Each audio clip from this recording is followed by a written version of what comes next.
Thank you for joining your desert frontiersman Alan for more Southwest outlaw stories. Please leave a like, comment, share, and subscribe. Hit the notification bell for future videos. Relax and enjoy.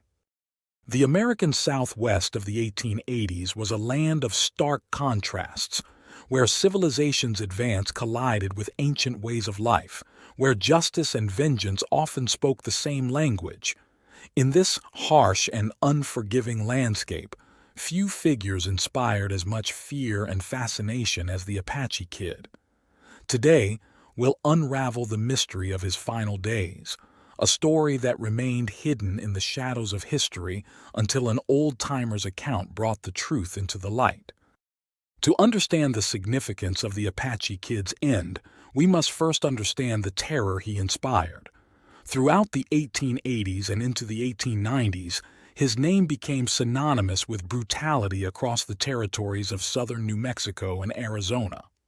Unlike the flashy outlaws of his era, the ones who rode with gangs and sought notoriety, the Apache Kid was a shadow, a ghost who moved through the landscape like a deadly wind. He developed a distinctive operating pattern that made him particularly difficult to track or capture. Working either alone or with no more than one or two companions, he chose his targets carefully, striking at isolated areas where help would be far away and escape routes were plenty. But what truly set him apart, and what made him particularly feared, was his willingness to victimize anyone, regardless of their background. Most outlaws of the era had their preferred targets. Some robbed banks, others stole cattle, many focused their violence on specific groups. But the Apache Kid broke this mold. His victims included both white settlers pushing into the territory and members of his own Apache people. The exact number of those who fell to his violence remains unknown, lost to time and the vast spaces of the Southwest. What we do know is that contemporary accounts universally described his attacks as brutal, suggesting a level of violence that went beyond even the harsh standards of the frontier. By the mid-1890s, the Apache Kid's trail seemed to go cold. Reports placed him in northern Mexico, specifically in the forbidding Sierra Madre Mountains, a common refuge for those fleeing American law. For years, historians debated his fate, adding his name to the long list of Western outlaws whose final days remain shrouded in mystery. But in 1907, near a small mining camp called Chloride, at the foot of New Mexico's Black Range northwest of what would later become Truth or Consequences, that mystery would finally unravel. And it would begin, as so many Western tales do, with stolen horses. Billy Keene was well known in the Chloride area. A skilled hunting guide, he was in the midst of preparing for the arrival of a hunting party from the Swift Packing Company when word spread that horse thieves had struck several northern residents. In the frontier, horse theft wasn't just a crime, it was a threat to survival itself. A man without a horse in this unforgiving landscape was as good as stranded on an island. Keene found himself elected leader of a six-man posse, and they set out tracking north, methodically checking ranch after ranch.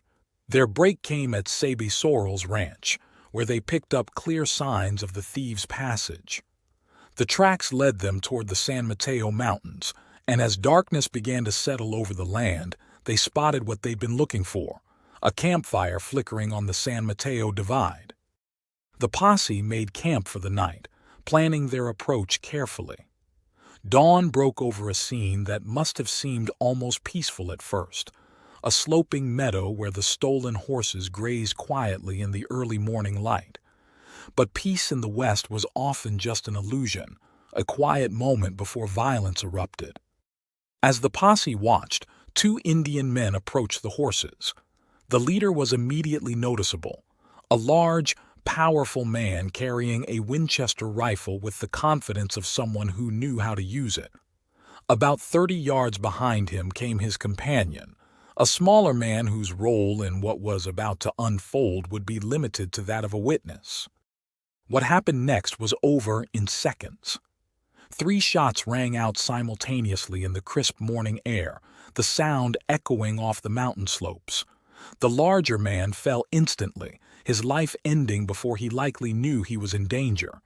His companion, though believed wounded, managed to escape into the wilderness, disappearing into terrain he knew far better than his pursuers. But what the posse found when they investigated the camp would reveal that this was far more than a simple case of horse theft. Signs of a woman's presence were clear, and not just any woman, but one traveling with 2 babies. Several silver bracelets lay scattered among the ashes of burned camp equipment, suggesting a hasty departure. The woman's desperate flight from the scene would write the next chapter in this dark tale. About 40 miles from where her companion had fallen, a man named Ralph Turner returned to his cabin to find evidence of an uninvited guest. Someone had broken in and eaten whatever scraps of food they could find. Following her trail, they found a heart-wrenching sight: 2 babies in cradle boards, tied to a pinyon tree as the woman continued her journey east toward the Rio Grande. Her flight ended in the railroad town of San Marcial near Socorro. There, reduced to searching through garbage behind the Harvey House restaurant, she was finally arrested by the local sheriff. But it was her testimony that would confirm what the posse had suspected. The man they'd killed that morning was indeed the infamous Apache Kid. She identified herself as the Apache Kid's wife, but her account painted a picture not of a marriage, but of captivity and cruelty. She described a man whose brutality had only grown over the years. The Apache Kid, she revealed, regularly beat her and kept her chained in their camp. But his cruelty extended far beyond their relationship. She told of his raids on reservations, where he would take young girls by force. Most chilling was her revelation about the fate of these women. When he tired of them, he simply killed them. The final chapter of the Apache Kid story would be written in a way that reflected the harsh justice of the frontier. At the request of their clients from the Swift Packing Company, Billy Keene returned to the site of the killing. There, they retrieved the Apache Kid's head, bringing it back to Chloride. In a scene that speaks to the brutality of the era, they boiled the head in an iron kettle until only the bleached skull remained. This grim trophy was then given to the Swift Packing Company men, who took it back to Chicago as a souvenir of their Western adventure. It was a fitting yet disturbing end to the saga of a man whose life had been defined by violence. His remains carried away to be displayed as a curiosity in the very civilization he had spent his life fighting against. The story of the Apache Kid encompasses all the elements that made the American frontier such a complex and often contradictory place.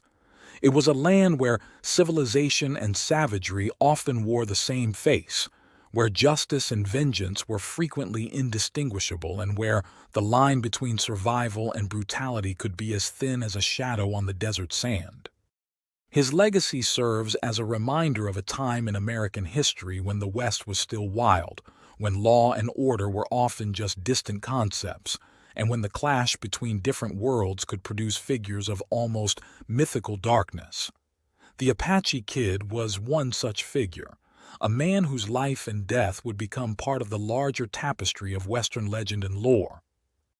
The bleached skull of the Apache Kid, carried away to Chicago, became more than just a trophy. It became a symbol of the end of an era, a time when the Wild West was finally being tamed, though that taming often came at a terrible cost. This has been Southwest Desert. Join us next week when we explore another forgotten chapter of the American Southwest frontier. In the annals of the American West, certain conflicts have captured the public imagination: the Lincoln County War, the Pleasant Valley War, the Johnson County War. But there's one bloody chapter of frontier history that's often overlooked, despite its brutal intensity and far-reaching consequences. This is the story of the San Juan County War, a savage confrontation that turned New Mexico's Four Corners region into what locals called Death's Alley. The year was 1879, and San Juan County, New Mexico, was earning what contemporary observers called a hard and unsavory reputation. In this remote corner of the territory where New Mexico met Colorado, lawlessness wasn't just common, it was a way of life. One particularly colorful description of the era noted that lynchings were as common as fleas on a dog. Unlike other territorial conflicts of the time, the San Juan County War would become notorious for its lack of clear heroes and villains, where the line between lawman and outlaw was so blurred it often disappeared entirely. To understand the powder keg that would explode into open warfare, we need to first understand the land itself. San Juan County sat at the crossroads of several territories, part of the Four Corners region where New Mexico, Colorado, Arizona, and Utah met. This geographic position made it perfect for cattle rustlers and outlaws who could quickly cross territorial lines to escape justice. The region's remote location and rugged terrain provided natural hideouts for those seeking to escape the law or to make their own. But to understand the war that would tear this region apart, we need to first meet its principal actors, the Stockton brothers, Port and Ike. Their story begins in Cleburne, Texas, just south of Dallas, where these two young men developed reputations that would follow them across the frontier. Port Stockton's violent tendencies emerged early, shockingly early. At the age of just 12, he committed his first killing. It wouldn't be his last. By the time his story ended, Port would have a dozen notches on his gun. This wasn't just random violence. It was a pattern of behavior that would define his entire life. His brother Ike shared his violent temperament, and together they would leave a trail of blood across multiple territories. The brothers' path to San Juan County was anything but straight. Port's journey took him through some of the bloodiest conflicts of the territorial period. He became deeply involved in the Colfax County Land Grant War, where he added to his growing reputation by committing murder in Cimarron. But even jail couldn't hold him.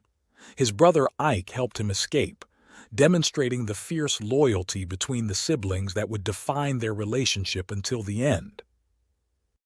In an ironic twist that was not uncommon in the American West, Port Stockton actually became a lawman for a time, serving as marshal of Animas City, Colorado. This transformation from outlaw to lawman wasn't as unusual as it might seem today. In the fluid society of the frontier, yesterday's gunslinger could become today's sheriff, and tomorrow's outlaw again. Port's tenure as marshal came to an abrupt end after he shot a barber in an incident that local newspapers deemed unnecessary and excessive. Forced to flee south, he found his way to San Juan County. What happened next would set the stage for the coming war. Port established a ranch in San Juan County, but this wasn't just any cattle operation. The ranch served as a base for an extensive cattle rustling enterprise, one that would soon draw the attention and the ire of legitimate ranchers in the region. The location was perfect, close enough to civilization to conduct business, but remote enough to hide stolen cattle and avoid unwanted attention. Meanwhile, Ike Stockton was building his own empire. He operated a saloon in Lincoln, a town already infamous for its own county war. It was here that he formed a crucial friendship with the Coe family, Frank and George Coe, cousins who had their own history with frontier violence through their involvement in the Lincoln County War. The Coes had been forced to relocate to the Farmington area after their ranch house was burned down during that conflict, and their alliance with the Stocktons would prove significant in the coming months. The Coe cousins brought their own complicated history to the brewing conflict. They had been allied with the McSween faction during the Lincoln County War, a connection that had cost them their ranch when it was burned to the ground. Their relocation to Farmington wasn't just a move. It was an escape from one war zone to what would become another. Their friendship with the Stocktons, particularly Ike, would prove both beneficial and dangerous as events unfolded. but it was Ike Stockton who would emerge as the more formidable force. While his brother ran the ranch, Ike built what contemporary accounts describe as a gang of over 100 men. This wasn't just any outlaw band. This was an army by frontier standards. His operation went far beyond simple cattle rustling. The gang's size and organization suggested ambitions that went beyond mere theft. This was about control of the entire region. The situation reached a boiling point when legitimate ranchers, fed up with the rampant cattle rustling, formed the Stockmen's Protective Association. Their methods were simple and brutal. Suspicious persons were hanged, no questions asked. They tracked stolen cattle and conducted armed operations against rustlers with the single-minded determination of men protecting their livelihoods. The association's formation marked a turning point. This was no longer about individual ranchers protecting their herds, but an organized response to what they saw as an existential threat to their way of life. The response from territorial authorities came in the form of Governor Lew Wallace, who recognized the severity of the situation. Wallace wasn't just any territorial governor. He was a former Union general who had served on the court-martial of Lincoln's assassins and would later gain fame as the author of Ben-Hur. He posted a substantial reward for the Stockton gang, $2,250, a small fortune in those days. He established the San Juan Guards and authorized a local militia to act as a police force. But in a region where the line between lawman and outlaw was often blurry, these measures would prove insufficient.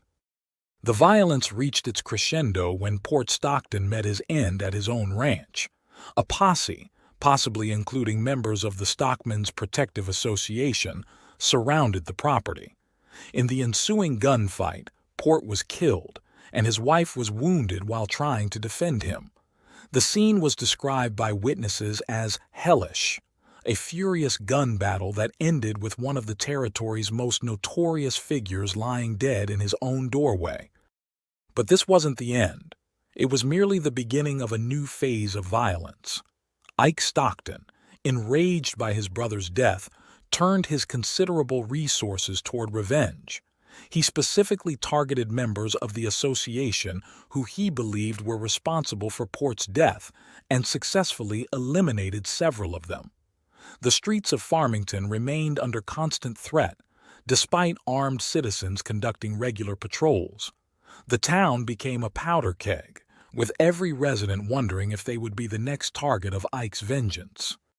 The violence spread across the region like wildfire. Frank Coe found himself specifically targeted by Ike Stockton, though the exact reason remains unclear from historical records. The streets of Farmington became battlegrounds, with armed citizens patrolling day and night. Every stranger was viewed with suspicion. Every unusual sound could be the beginning of another gun battle. But Ike's reign of terror would not last forever. In Durango, Colorado, he finally met his match. During a confrontation, he was shot in the knee, a seemingly survivable wound that would prove fatal. After his leg was amputated, Ike Stockton, the man who had built and led a gang of over 100 outlaws, died from blood loss and surgical shock. His death was reported in newspapers across the territory, marking the end of an era. The death of Ike Stockton marked the beginning of the end of the San Juan County War, but the violence didn't end immediately. His gang of more than 100 men scattered to the winds, breaking into smaller groups. One such group continued their robbery spree in northern New Mexico, eventually fleeing to the Black Range west of the Rio Grande. Their luck ran out in Socorro, where vigilantes captured and lynched them, adding another bloody chapter to the region's history and cementing its reputation as Death's Alley. The aftermath of the war brought significant changes to San Juan County. The Coe family, having survived yet another territorial conflict, eventually returned to Lincoln County in the 1880s. George Coe would go on to write his autobiography, Frontier Fighter, published in 1934, providing one of our most valuable first-hand accounts of both the Lincoln County War and the San Juan County War. The San Juan County War stands out from other frontier conflicts of its era in several ways. Unlike the more famous Lincoln County War or Colfax County War, this conflict was marked by a notable lack of clear distinction between lawmen and outlaws. The roles of participants were often confused and complicated, making it difficult for even contemporary observers to determine who was on which side. This confusion has contributed to the conflict's relative obscurity in Western history, despite its significance and brutality. The war's impact on the region was profound and long-lasting. The violence of 1879 and 1880 transformed San Juan County's reputation and its reality. The area that had once been known primarily for its lawlessness became a symbol of the costs of frontier justice. The term Death's Alley wasn't just a colorful nickname. It was a warning about the consequences of taking the law into one's own hands. Today, the San Juan County War serves as a reminder of a time when justice was often indistinguishable from vengeance, when the line between law enforcement and criminality was frequently blurred, and when violence was often the first resort rather than the last. The fact that it remains less well known than other frontier conflicts makes it no less significant as a testament to the complex and often brutal nature of justice on the American frontier. The legacy of the San Juan County War lives on in the history of the American West, not as a simple tale of good versus evil, but as a testament to the complex forces that shaped our frontier history. In its violence, its confusion, and its ultimate resolution, it embodies the true nature of the American frontier experience, a time when justice and lawlessness often wore the same face, and when the line between right and wrong was as shifting as the desert sands. I hope you enjoyed this Southwest tale. Welcome to Southwest Desert. Today, we explore the remarkable story of Pearl Hart. In an era when women were expected to conform to rigid social standards, Pearl Hart broke every convention imaginable. She wasn't just notable for wearing men's clothing, blue jeans, and shirts instead of traditional women's attire, but for mastering skills typically reserved for men: expert marksmanship, superior horsemanship, and perhaps most notoriously, the art of banditry and escape. Born Pearl Taylor into an affluent farming family in Lindsay, Ontario, she showed her rebellious nature early. Labeled a difficult child by those around her, Pearl's behavior prompted her family to seek intervention through education. They sent her to a Toronto boarding school, hoping the structured environment would tame her wild spirit. Instead, it merely provided a stage for her defiance. She became known for running away with an eclectic array of men, actors, acrobats, and traveling salesmen all caught her fancy. Before she even reached the age of 15, the school had seen enough of her escapades and expelled her. Her first marriage to Elmer Hart set the pattern for her later life, a series of dramatic events punctuated by bold decisions. After an initial elopement and subsequent return home, the couple reconciled when Hart's luck at poker provided them with enough money to start fresh. They made their way to the 1893 World's Columbian Exposition, where Pearl's life would take the turn that defined her future career. It was at the exposition that Pearl became involved with Wild West shows, an experience that would prove crucial to her later criminal career. Here she learned to handle a six-shooter with exceptional skill and master the art of horsemanship.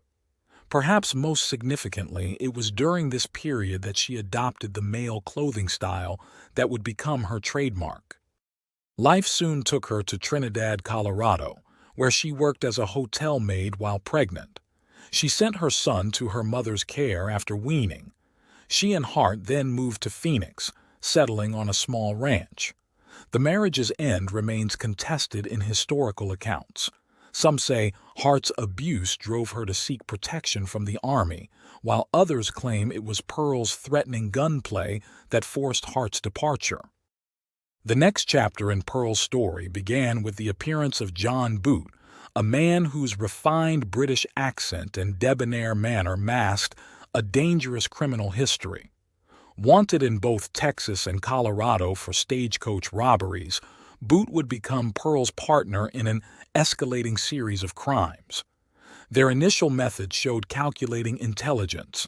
Pearl would pose as an injured woman to stop stagecoaches, playing on the social conventions of the time. As their confidence grew, they shifted to direct ambushes, with Pearl always taking the lead in initiating the robberies while Boot handled the collection of valuables. Their criminal enterprise was marked by increasing violence.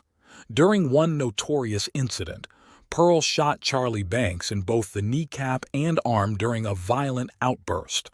The Rourke jewelry robbery revealed another side of her character.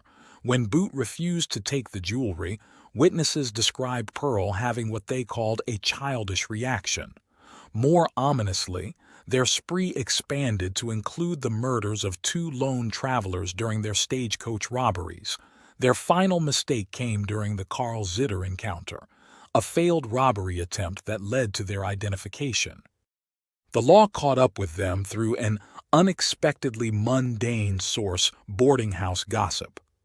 When confronted by the sheriff, Boot surrendered quietly, but Pearl demonstrated the violent resistance that had become her trademark. During booking, her true identity was revealed, adding another layer to her already complex story. Her time in Florence jail proved characteristically disruptive. She tore down privacy blankets and filled the facility with constant noise and obscenities. This behavior led to her transfer to Tucson, where she was transported tied like a sack of flour and placed in the women's block. Just 3 days later, she demonstrated her escape artistry by cutting through the ceiling, coordinating her breakout with Boot's escape from Florence. Freedom proved short-lived. A cattle rustler posse captured Pearl in Deming, and despite attempting a second escape that very day, she found herself back in Florence. Judge Doan conducted what might be called a minimalist trial. No jury, no witnesses, just a quick verdict. Boot received 30 years, while Pearl's contemptuous behavior earned her 15 years in the notorious Yuma Territorial Prison. Yuma wasn't called the Devil's Island of the United States without reason.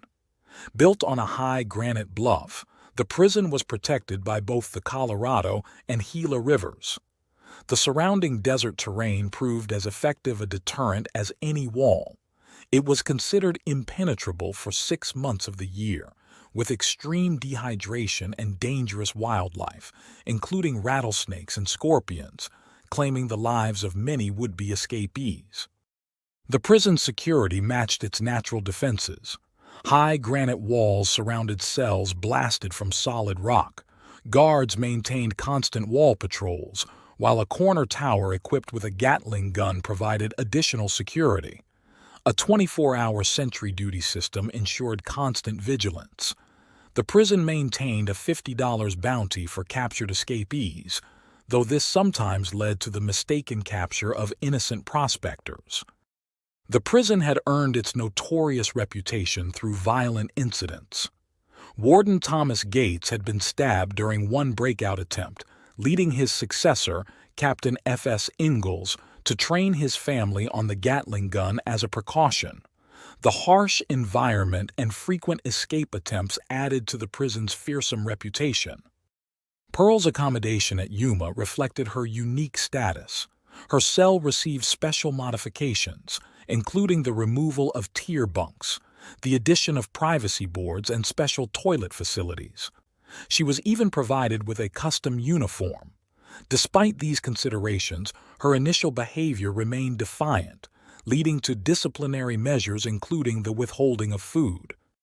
Meanwhile, Boot's presence in the prison came to a mysterious end when he disappeared after 2 years, leaving no trace or explanation of his fate. This disappearance added another layer of mystery to their already enigmatic relationship. Yet something remarkable occurred during Pearl's imprisonment, a transformation that surprised both guards and fellow inmates. The woman known for matching cowboys in crude language and violent outbursts gradually became soft-spoken, began requesting cosmetics, and showed a growing interest in religion. She received regular visits from ministers and even met with Governor Murphy, displaying what appeared to be genuine signs of reformation. The circumstances of her release, however, added a final layer of mystery to her story.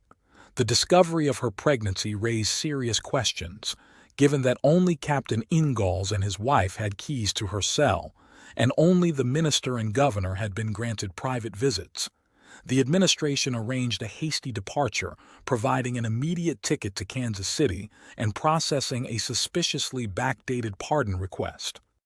As Pearl departed Yuma, she announced her intention to join the vaudeville circuit and made an enigmatic reference to boot. After this point, she vanishes from historical records, leaving behind a legacy as complex as the woman herself. She had been many things: a card sharp, a bandit, an escape artist, and even had a reputation as a murderess. Her transformation from affluent farmer's daughter to notorious outlaw, and finally to an apparently reformed prisoner, encompasses the complexity and contradictions of frontier life. The tale of Pearl Hart stands as a testament to the ways in which the American frontier challenged and sometimes shattered traditional gender roles.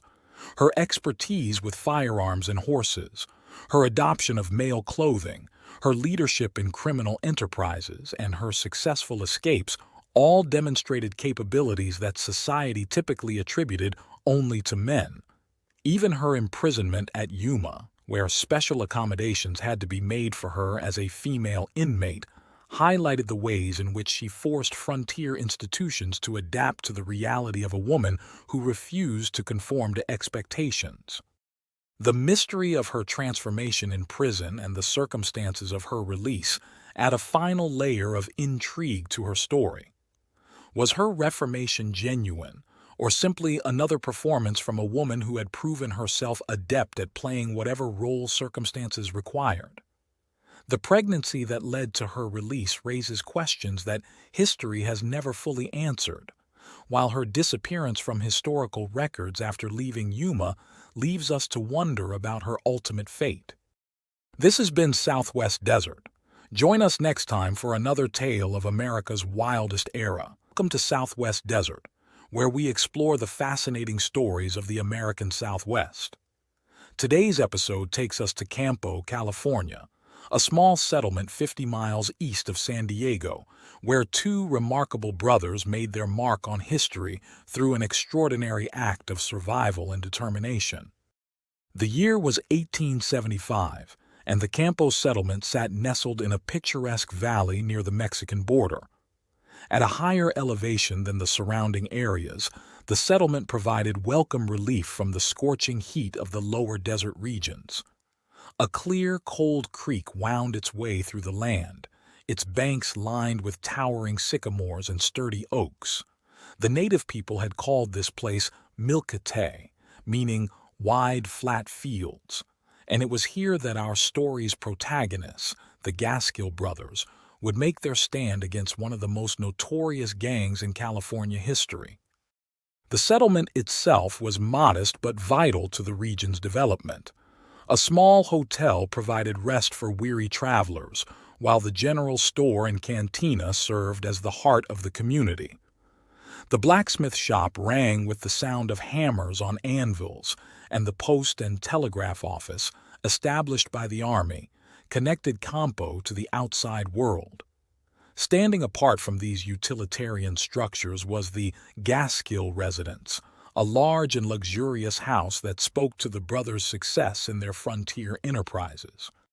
Silas Edward Gaskill, 46, and his younger brother, Luman Humphrey Gaskill, 32, weren't your typical frontier businessmen. Their journey to California had taken them by ship via Panama, and they'd cut their teeth as miners and bear hunters in the northern part of the state. Silas, in particular, had gained quite a reputation, claiming to have killed an astounding 302 bears during his hunting days, a number that, while perhaps embellished, spoke to his prowess as a marksman and his comfort with danger. The brothers had built an impressive operation in Campo.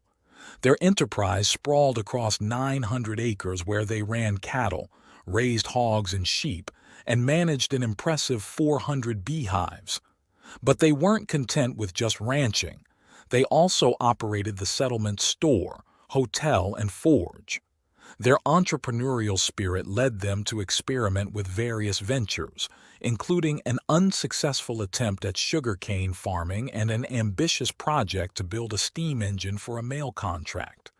When the mail contract failed to materialize, they displayed their adaptability by converting the engine to power a sawmill instead. Both brothers had colorful backgrounds that spoke to the complex nature of frontier life. Lumen, the younger of the two, had previously made a name for himself as a healer in Petaluma. However, his past wasn't all about healing.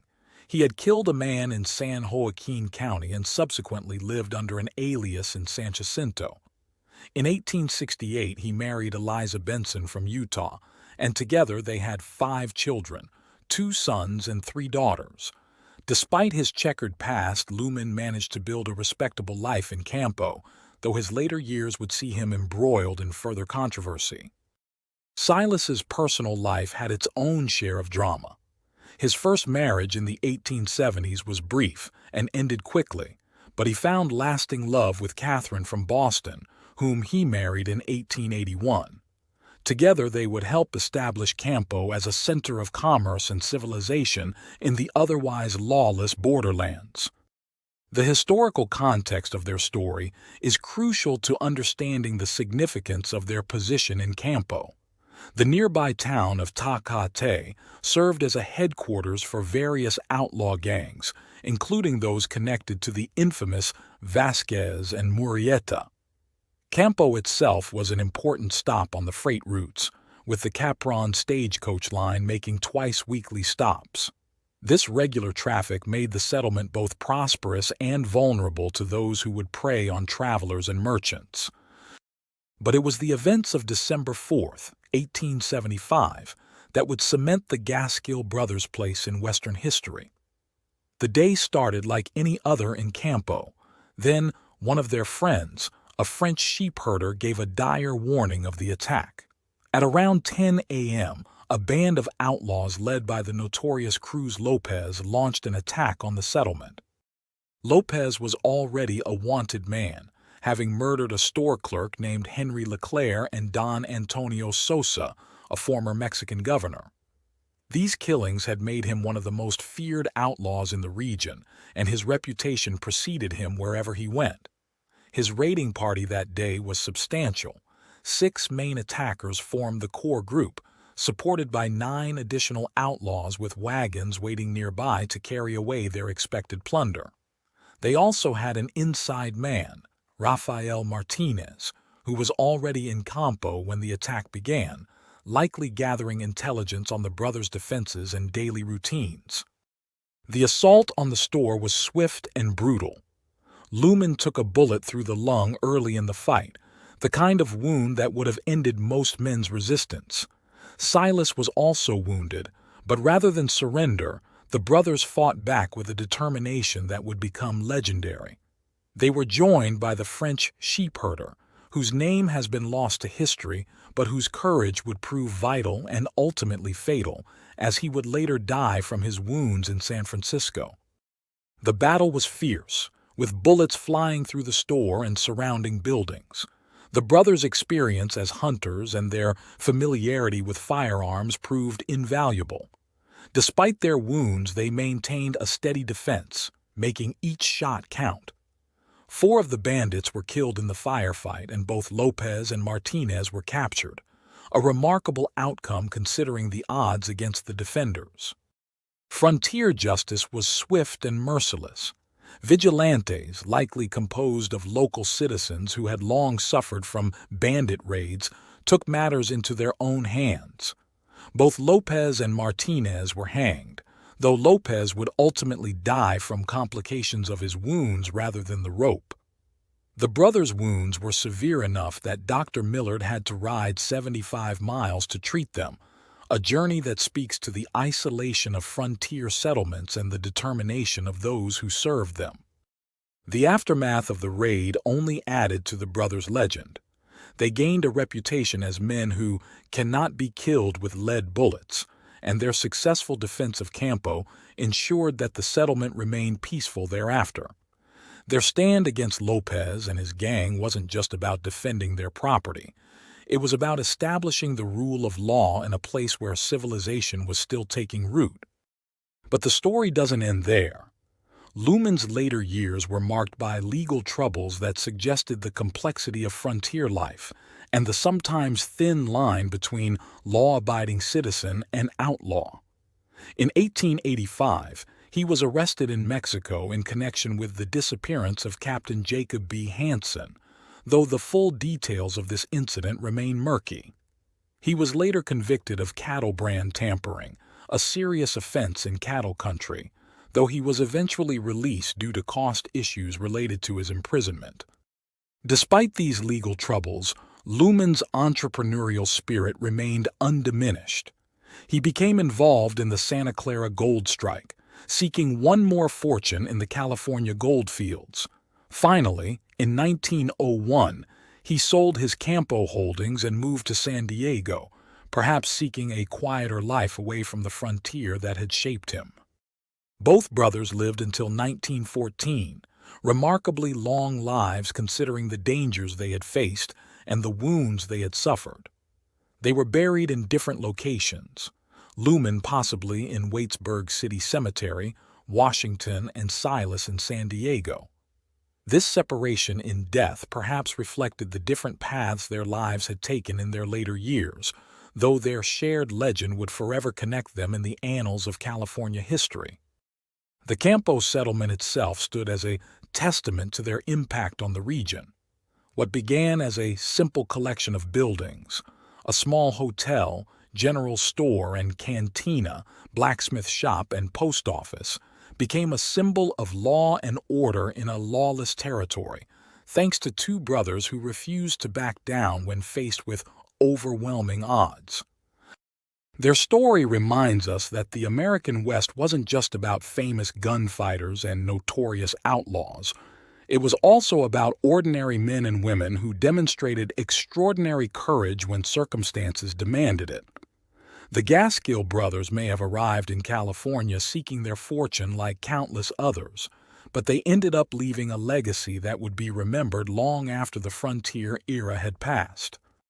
The tale of the Campo Gaskill brothers remains a fascinating chapter in California's frontier history, combining elements of entrepreneurship, courage, and the complex nature of justice in the Old West. Their stand against Lopez and his gang marked a turning point in the region's history, helping to establish the rule of law and demonstrating that determined settlers could stand against the forces of chaos and criminality that often plague the borderlands. And that's our story for today on Southwest Desert. Join us next time for another extraordinary chapter from the American Southwest. Welcome to Southwest Desert, where we explore the fascinating characters who shaped the American Southwest. Today, we're diving into the remarkable story of John Clum, a man whose life intersected with one of the most famous gunfights in Western history, the shootout at the OK Corral.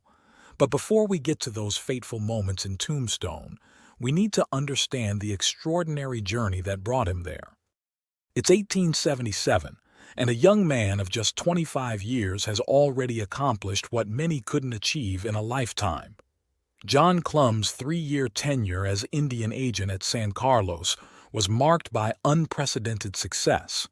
He didn't just manage the reservation, he transformed it. Under his supervision, extensive agricultural programs flourished and building projects expanded. But his most remarkable achievement was implementing something revolutionary: successful Apache self-government. Clum's approach was decades ahead of its time. He organized an efficient Apache police force that proved so effective they managed to capture Geronimo himself, a feat that would become legendary. But this success came at a price. The U.S. Army, accustomed to having complete control over Native American affairs, didn't take kindly to Clum's civilian authority. The conflicts were constant and wearing. Clum repeatedly warned his superiors about Army interference, but his protests fell on deaf ears. By July 1, 1877, the frustrated 25-year-old had reached his breaking point and resigned, leaving the reservation permanently. But Clum was far from finished. During his spare time at the agency, he'd been studying law, and now he sought opportunities among his lawyer friends. Fortune smiled when Judge H.B. Summers of Florence, an outstanding member of the Arizona Bar, offered him a partnership. By November 16, 1877, less than 5 months after leaving San Carlos, Clum was admitted to practice law. Yet the quiet life of a small-town lawyer wasn't enough to satisfy his adventurous spirit. Finding that law business didn't consume all his time, Clum set his sights on journalism. He approached Florence businessmen with a bold proposal, establishing the town's first newspaper. After securing oral agreements with 4 or 5 local entrepreneurs, he purchased the Arizona Citizen from Tucson and moved the entire operation to Florence. But frontier partnerships were often fragile things. Disagreements soon erupted, and Clum found himself the sole proprietor of the newspaper. It was a demanding position that forced him to suspend his law practice to protect his investment. He threw himself entirely into publishing the first newspaper in Pinal County, only to realize that Florence's location wasn't profitable enough to sustain the venture. By the summer of 1878, Clum had moved back to Tucson, a frontier town of about 5,000 people.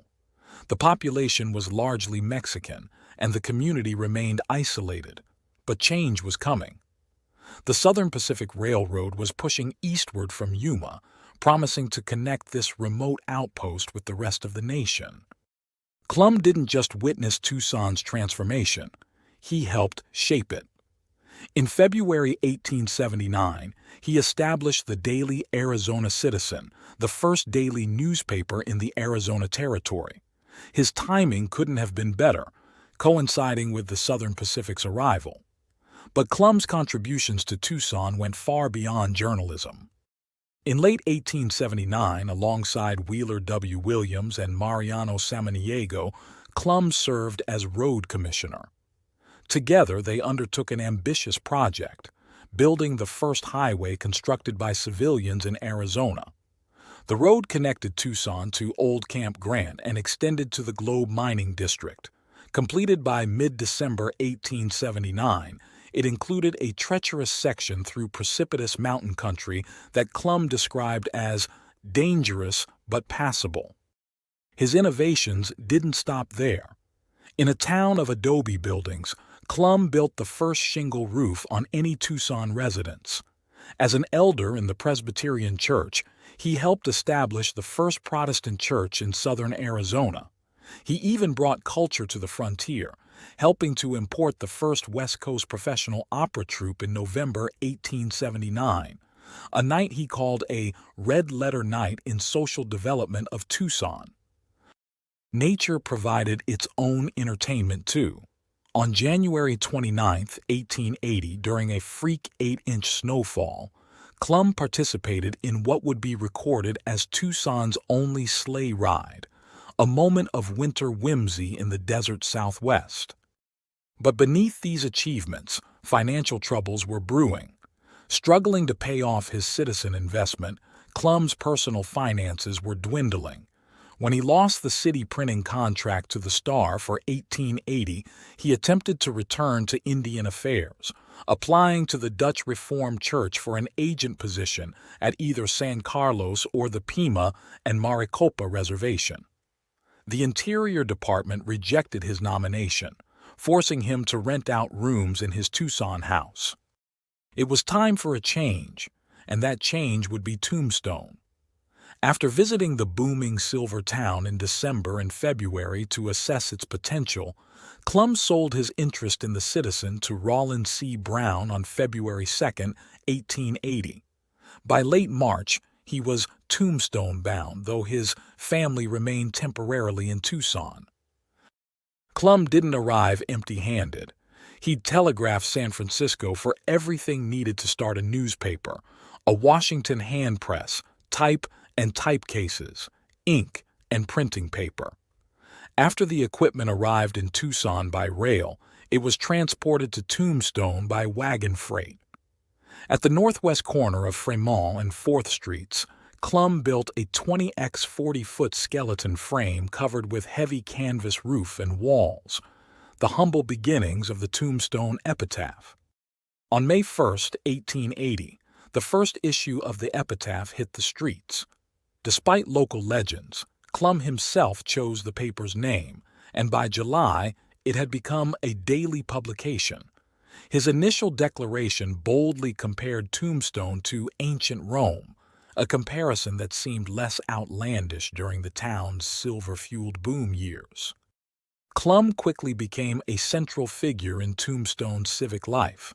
As postmaster, he succeeded Richard K. Gerd, managing an office that processed an astounding volume of mail, 3,712 letters in just the first week of December 1880. Despite being a fourth-class office with a $1,000 annual salary, Clum had to cover his own clerk hire, rent, fuel, lights, and improvements. The business volume was so high that money order blanks were used up in 3 weeks instead of 6 months, and quarterly stamp supplies proved insufficient. When he entered the mayoral race after Republican Robert Eccleston withdrew, Clum ran on the Citizens' Protective ticket, focusing on law and order and opposition to the Townsite Company. With strong support from miners but opposition from gambling and saloon elements, he won by a 367-vote margin over Mark P. Schaffer, out of 688 total votes cast. As mayor, Clum found himself embroiled in several major controversies. The Townsite dispute erupted in 1880 when former Governor A.P.K. Safford, James S. Clark, and J.H. Palmer attempted to convey 2,300 of 2,385 town lots. Through the epitaph, Clum vigorously opposed this attempt, arguing it would oust citizens from their homes and cost the city treasury approximately $200,000. He also locked horns with Governor Fremont throughout 1881, criticizing his favoritism and absenteeism and opposing both the Lottery Act and the Borough Railroad Bill. Clum would later claim credit for forcing Fremont's resignation. But these political battles were merely preludes to the violence that would soon engulf Tombstone. After Marshal Fred White was killed on October 27, 1880, the succession of law enforcement officials became a crucial issue. Virgil Earp served as marshal, followed by Ben Sippy, who later resigned. Clum's decision to reappoint Virgil Earp would have far-reaching consequences. Through the epitaph, Clum consistently supported the Earp brothers while criticizing Sheriff Johnny Behan, who was often seen as sympathetic to the cowboy faction. This editorial stance helped deepen the divide between the two groups and contributed to the growing tensions in Tombstone.